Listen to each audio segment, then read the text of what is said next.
Luis got Vargas 3-0'd his last draft with a great deck, and we get to watch him draft here now. Yeah, he had 2 losses yesterday, which gives him a tightrope to walk through the Swiss rounds today, and we're going to see if he can continue that act right now. You see him sorting through his pack. Now, what are Luis's preferences in this draft format? You know, he's pretty open. Like he will take what he thinks is the most open. You know, he did all of his testing with Team Channel Fireball. There was a few different things that came out of the Pro Tour testing that were a little bit different.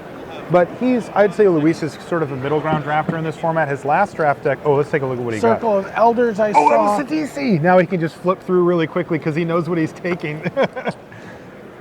Did you see how fast he went after that? Oh, there it is. Yeah, Sidisi Undead Vizier. Not a bad one. Black's a good color as well, so this is a really good start for Luis. So Luis basically needs to 3-0 this draft if he's going to make it into the top 8 here, right? He's at X2, he needs to 3-0. Now, he may be able to draw in that last round or do something. If something weird happens. Yeah. Because one thing to keep in mind here as well, David Ochoa, remember, Luis's very good friend and teammate, is also in this pod. He took a tough loss in the last round to Jacob Wilson, but he's X2 as well. Yeah. You know, I'm thinking Highlander. There can only be one out of this pod. There's one-ish? One-ish. Yeah, it's not literally just one, but like it is difficult for them both. What's the break in this pod as far as where the records go? Don't know. Okay. Oh, actually I do know. There's one player on 33 points and everybody else is on 30. Okay. This is pod 2. This is and pacifism looks pretty good here. Yeah, it's not particularly close here. Yeah, he's just Black Green has done very well, right? In this format. It's decent. Looking at some of the the people who run the numbers. We rank the archetypes on the podcast, and Black Green was in the middle. It was one that you're like, okay, but it's not one that you really want. The ones you want are black, red, and blue black. How about black white? Black white's decent. I like this start. Look, if I'm Luis, I'm happy. He's taking the best 2 cards out of the first 2 packs. And they're really good cards. So the question is just even with if he can settle in or pacifism not. is held up as... Yes, it absolutely has. That was a big question. Okay, Sarkin's Rage is the best card in this pack. Yes, that is correct. There's Press the Advantage, Center Soul. Wow, this is a little bit sad for Luis because there's not much for him in his base colors, and he's going to have to go for the Sarkon's Rage and kind of branch out. But this is what I was saying. Luis likes to stay open. He's going to sort of test the waters in these early picks. You know, the Graceblade Artisan's just not enough of a pull to stay in white. I definitely heard a couple players on the floor talking about how the big teams, the big pro teams, don't like green in this format. They hate it. And there may be a couple people looking in these last couple drafts to poach, all the green. Oh, there's a Silmgar Butcher. There's a Sprinting Warbrute. Dutiful Attendant. Now, this is an interesting choice right away because Luis would rather stay black to support his Sidisi. So that means he wants to take the Butcher, but the Sprinting Warbrute's a better card, generally speaking, and he did just pick up another card that was red, so he wants to move in there. Deadly Wanderings, a pack which I've seen that card do some work. It's kind of interesting in that. He wants to top 8 this thing, man. He can't, yeah. Look, if you were watching a draft video right now, yeah, he'd take the Deadly Wanderings. He'd consider it, but here he doesn't. He's going to take the Butcher. This is him trying to protect that first pick. Yeah. He's hoping for a black card here. He almost found one. All right, so he found a decent white and a decent black card. And he was looking at the Stampeding Elk card, too. He's like... That was the first one he pulled to the front. He's That's probably the best card in this pack, but given what he's already taken... It's too late to be black-green? It is not too late for that, but he's still working on solidifying himself in black. Okay, so that's all he wants to do. Yes, he's just trying to cut black cards here. He just wants everything in pack 2. Yeah. He wants to get past the Crux of Fate like he heard about. There's a Marshall. There's no way he's going to pass that. He has to take it here, I think. And he's probably laughing about it right now, too. But of course, to troll you, he might pass it. Yeah. Well, no, but I think it's actually just the pick here. It's the best card regardless of anything. And again, black. Yeah. Right? Because where he'll be here is if he can solidify himself in black, is he'll have a whole bunch of black cards, a red card, and a white card. And when he gets to the second pack, he can branch out a little bit. But he needs to solidify himself in one color, and he's chosen black. Ooh, Coat and Venom. That's a little late, too. What do you like better, the Coat or the... Coat. Yeah. Yeah. It just eats everything. I like Coat. I think it's really good. Now, It's The also Ben a good Stark guys, defensive card. Very good defensive card. You It know, we've also seen people dodges try a lot to of removal. We've seen people like try to flatten like something like a Yes. Solidifying Butcher, and you're like, oh, you know what? I have 5 toughness all of a sudden. That's right. And it's also just the cheapest, most effective combat trick in the set. One mana combat tricks don't come up as often anymore, and that one's really good. All right, he's found a Meringue River Skeleton here, which is sort of a fine card. it's mediocre, but he'll pick it up. Yeah. Again, cutting black. He is trying so hard, and he's doing a good job. You know, black is open enough here, right? Like he's not getting Vulturous Aven's 6th pick, but okay, like you know, we'll take it. Sight Beyond Sight, the best card in that pack. I believe it is. Do you think so? Yeah, I think so too. Yeah, I really like that card. Nice sideboard card there. All right, now here's an interesting point. He can take the self-inflicted wound. The problem is that's not one of the better of that No, cycle. I agree, yeah. So I like this pick from Luis because he's already hedged a little bit towards white with the pacifism. Now he picks up a Sandstorm Charger, which is perfectly playable as well. He might just take the Mind Rot here to cut black still. Doesn't really matter that much, and there's nothing else pulling him. You're never going to play that Violet Dragonfire?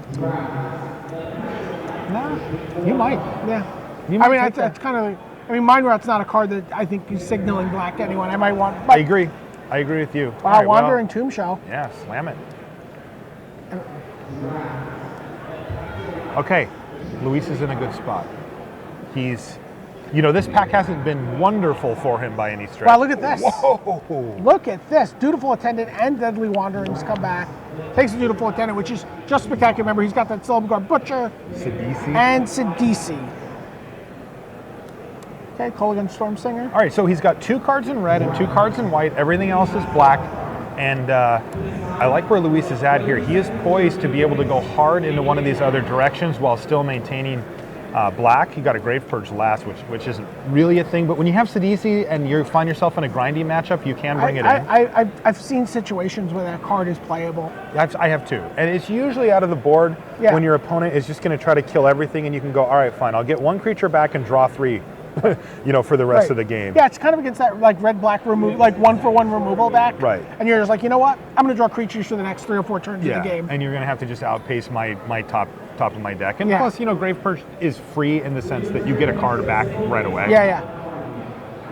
You don't have to stack your library in that way. All right, what can he get here? He's hoping for any great black cards and then white or red. But here's the cool part. You know, if he opened up another, like let's say he opened a blue bomb. Let's say he opened in. up, you know, a Silumgar. Regular Silumgar. He could just take it. Totally. Could totally take it here. No questions asked. This is my favorite place to be in a booster draft. Is coming out of pack 1 hard in 1 color and looking for other options. All right, so his rare didn't come through for him. Another pacifism might be it, but there's a flatten. So I think flatten's just a little better than pacifism anyway.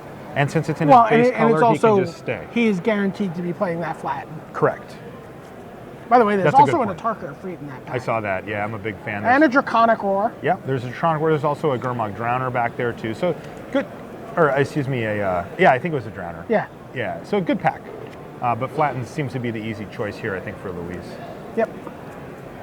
Yeah, it was nice because when he hit the pacifism, that's like okay, that could be a thing. He hit the flatten a little bit later, and that's an easy choice. But so still on track. Right.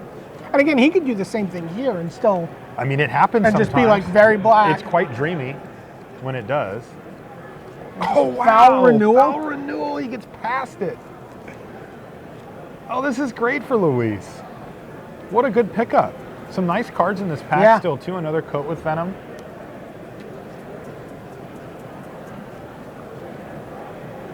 Looking at what he might wheel, you know, the Student of Ojtai is a card he could get back if the black cards are gone. He could play the Pacifism, the Student of Ojtai. It goes well in a deck like this. But right now, look, as long as the black cards are flowing, why bother? Like, and he just has no incentive to go anywhere else. He could be any other color still for his second color. Totally. Yeah, blue even. Yeah. Green. There was a Stampeding Elk. Right.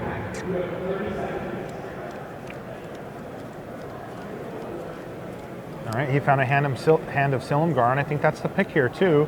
I mean, probably Beastbreaker or Summit Prowler is the next best card, but again, no incentive to leave. No. Like, they're not better enough than the Hand of Silumgar, so you just take it. Yeah, no, Hand of Silumgar trades up, fills out your curve. Totally. Even attacks okay? Yeah. Oh, yeah. And the cool part about it is that, like, you know, he's got a dutiful attendant. You can like trade, get it back. Your opponent's just like, I don't want to fight through another, you know, typhoid rat, you know. Now, how does cards? Is Luis looking at all for cards like Butcher's Glee? Yeah, he'd look at a Butcher's Glee here for sure. How about a Butcher? Yeah, how about another Butcher? It's fine, right? Like, he's going to have to start taking some curve consideration picks down the line, but there's no real option here, and another Silumgar Butcher's fine. You know, in the last pack, he'll be looking for, you know, Sultai Emissaries and stuff to get exploit going on. Next best card is maybe like a Sandcrafter Mage in that pack for him. Yes. And that's just not great. It's just not great. No.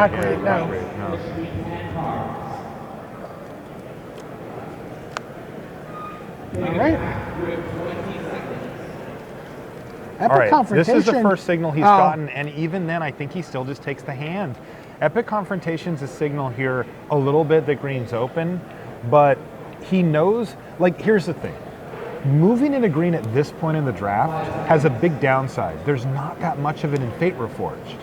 Yeah, I mean, what you're really hoping for is that you're going to get some Grim Contests. So. You get Grim Contests. But his deck's not really set up to be a Grim Contest It's not. deck. You get Whisperer of the Wilds. You know, you just don't get that much. So, wait, what was that?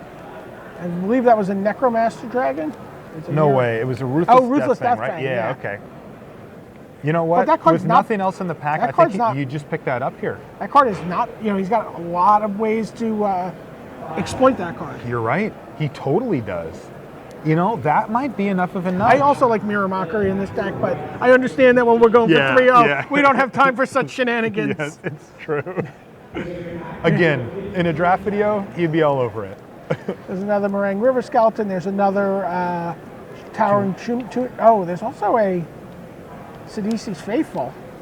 You know, I would seriously consider taking it. The Meringue River Skeleton number 2 is just not that great. Right, and the difference between the Faithful and the Tomb Shell is not tremendous. And now with the Ruthless Death Bang, you have some more upside. I agree. Bounce that guy, now sacrifice a guy. And there's another Ruthless Death Bang. Now this is interesting because you want the defeat. He actually would prefer the defeat, but he's not going to pass another. Correct. He can't send someone else to Blue Black. That's crazy. And it's fine. I mean, he'll probably end up playing both, but his top end is very heavy now. He's got 2 Silumgar's Butchers. He's got Sidisi. He's got 2 top heavy Death for Fangs. A normal deck. For him, there's 6 drops. There's an elusive Spellfist. Sipsync Icebreakers is a little I would take scary. Silumgar Scorn myself. Like, if he ends up moving in blue, that card could be very good for him. He takes the Icebreakers. Yeah, just curve fill. No worries. So this pack went very well for Luis. There comes that Goblin back as well. Shamble. Also, Kolagon's Forerunners being in there is weird. That card's good. Nobody else is in red? Like, that's a little strange. That card does work. Maybe at this death table, you know, maybe at this Thunderdome table, nobody wants to be the red-black deck. Seismic Rupture going super late. You know, certainly a very playable card. Yeah. He's going to take the Custodian of the Strove over the Conifer Strider here. The Conifer Strider's a little bit annoying for him, but not that bad. He's got a lot of ground creatures. He's got 2 Death Touchers. Savage Ventmaw second to last, which it's not a great card by any stretch, but nobody's in that color pair apparently. All right, so what we funny, see we here, talked about this going into the pack that, you know, he was still open. He could go black-green, he could go black-blue, he could stay black-white or black-red, and then the 2 Ruthless Death Rings come around late, picks up a filler card in the Sidisi's Faithful, and suddenly we have a pretty synergistic blue-black deck. Yeah, he's built an actual exploit deck here so far, which is something that doesn't come together. Usually exploit just happens as a matter of value, as a matter of course. It's not a situation where you're, like, you know, actively abusing that. It's just on a card-by-card basis. But with 2 Death Fangs, he actually can make that go. And the Foul Renewal is going to be really sweet in this deck. It's going to be great, yeah. I think, so going into the last pack, I do think he's going to lean towards being blue. But again, you know, I have to say, if he opened up a bomb in white or whatever, he still could make that work. He really could. All right, here we go. 3rd pack. Again, Emissaries, Sultai Emissaries are cards that he wants to see also. He'd love to get that stuff, just sort of those better low-end cards. Sweet. Yeah. Okay. Silumgar the Drifting Death. Well, I mean, you know. I mean, if you want to dream. I mean, it's not like it's Marshall Hulk Day. You don't get gifts like that. What about Crux? Yeah. All right. We've seen that happen. We've seen some crazy stuff happen like that today. Oh, the dramas, come on. Yeah, this is the This worst is the worst. part. The worst. Come on, let me see. Look at his hands. He just can't wait to see what he's got. I have 15 unknown cards here. Yeah, he's getting slow rolled. Ugh. It's okay. The players get to take just a second here to catch their breath. What happens is they're catching up all the tables. That's right. Yeah, so they do them all at once, right? So if there's a delay at one of the tables, they let them run asynchronously until the beginning. But here we go. All right, Yeah, so Reach he's of Shadows, found a fine Reach, card. which is a great card for him here, and that's an easy pick. His rare, he's not going to be able to take it to Yasova, Yasova. yeah. And there's not really anything coming back for him here either. Yeah, so what I'm seeing now is, because Reach is a great pickup for his deck, it's a kind of catch-all removal spell that he likes to have, but his curve is now getting to be a bit unwieldy. He might actually take that Sultai Skullkeeper and comes back around and just... And get value. Get value, right? I mean, remember, he's got the Foul Renewal. He's got the Dutiful Attendant. Dutiful Attendant. And he needs 2 drops. Like, I really do think that Sultai Emissary and that ilk are what he wants to see here. Oh, yeah. And that's weird to say because there's a lot of sweet cards in black that he could be in these colors, but like What happened? So he gets past like Sultai Emissary, Avon Surveyor here. Yeah, like I think what does he do in that pick? Yeah, it's weird because those cards aren't close on power level, but he is so well set up with double Butcher, Sidisi, and he needs things to sacrifice. There's a Gurmag Angler. There's a Mistfire Adept. I like the Angler here by a little bit, but this is close. Look, and you can see Luis is now actually just full on paused. He's just like, what do I do here? I gotta tell you, you like Angler. I like the Angler. I'm a big fan of the Angler, but I really like the Mistfire Adept. He's also looking at that Sandstep Outcast. He did bring it up. This is really close. I can't wait to see what he picks because this is one of those picks that like your clock goes down to red on Magic Online. And yeah, you're like, absolutely. Yeah, he's going to take the Adept. Curve considerations, I consider the Angler in this deck to be a 4.5 drop or something like that. So, but I mean, he can't go wrong. They're both strong picks, right? Yeah. And this one is lower on the curve for sure. And gets the hit art. And it's a card that's treated him well in limited Grand Prix. It certainly has. He's got a good history. There's a Merciless Executioner. There's a Reach of Shadows. Yeah, this is weird. The Reach would normally just be the pick here, but his curve is really getting out of control. Like, he might have to take it. The thing is, the Reach is so much better. You can see he's just pained with these choices because this isn't easy at all. There's also a black-white dual land in the back there. That might let him splash a pacifism if he wants to. I don't think he needs to at all. I like this pick from Luis. I think that the power gap between Merciless Executioner and Reach of Shadows is big enough to justify it. I gotta tell you, we've watched these games come down to the big dragon or whatever. And Reach of Shadows just deals with about everything. Yeah. It also means that when you have 2 Reach of Shadows, the cards that you play in the early game don't have to be as good. It's just something to keep you alive. Right. So there's a Hooded Assassin. So another Reach. So now Reach watch, he's going to take the Sultai Sultai Emissary, I bet. I bet you he'll take Reach it. of Shadows is so good. Yeah, but you cannot play 6 5-drops and 2 6-drops in your deck, even if you're Luis Scott Vargas. I think you just take the Sultai Emissary here. He just can't stop it. I mean, again, it's like your opponents, their bombs are just, you just have to figure out how to survive that Have you long. ever missed your 4th land drop? Never. I mean, because I missed my 3rd. Yeah. I never even got to my 4th land drop. I was stuck on 2, kept the 2-lander, never got saw there. Another land. I've heard that story. There's a Dismal Backwater. Man, it's going to have to take it here. All right. Ancestral Vengeance ever... yes, but he's not going to main deck it. Yeah, I'm saying it's like you don't take it. If there's another one in there, he can get it as a sideboard card if he needs it. Right. Wow. So the question is, and this is where, he has to use his memory, we have to use ours to get an idea of what his curve actually looks like. Because I'm kind of going off of, Spidey sense in the back of my head, like, I feel like we need lower curve. Right into Being would be a sweet one. He that was also in one of those packs. Yeah. Okay, there you go. That's a perfect card. I mean, the perfect card he just passed. Because that's better. The Emissary is much better for this deck. But he'll take it. That's perfectly yeah. fine, yeah. That is the kind of card he wants to see here. Yeah, I think you take the emissary over the third reach. Jeskai Siege does some really interesting things in a card with in a deck with like 3 Reach of Shadows, where in combat it's a 2/2. True. Because you're casting Good an point. instant. It's a good point. There's a Skullkeeper. Yeah, I like the Skullkeeper here. You know, one thing that Luis could be doing as well is he could be, in his head, replacing Silumgar Butchers with the Reach of Shadows. Sure. You know, he doesn't. He can't run everything. Although he has that great synergy with the Silumgar Butchers and the Ruthless Deathfang. Yeah. Right, where he gets the I know that's why I like going for the fodder. -3 something. Right, but I'm trying to figure out, well, what's going on in his head? This pack, Dismal Backwater, Whisk Away, and Sultai Skullkeeper. I actually still like a Whisk Away here myself. I think he's going to take the Backwater. He's got it pulled to the front there. But I think his mana's fine. And I think a cheaper removal spell is good to get you to the later part of the game.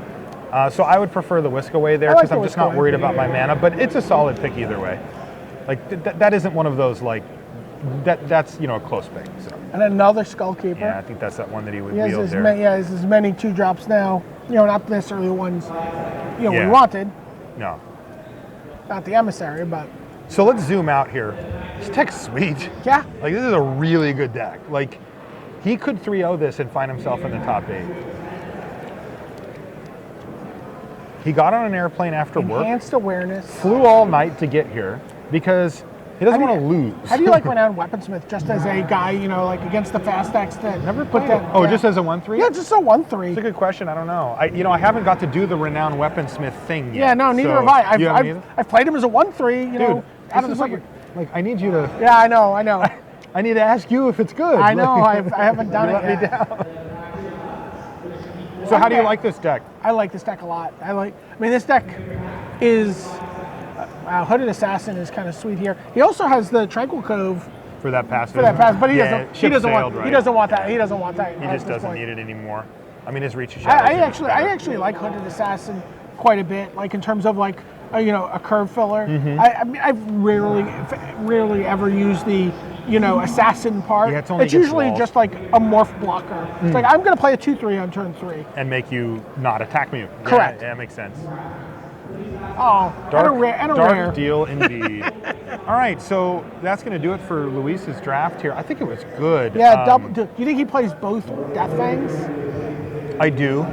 Both Deathfangs. I'm wondering if he's playing Vizier. 18 or 19 lands. Oh, wow. Okay. I mean, he needs to hit his mana. Like, he just can never miss a mana drop in this draft.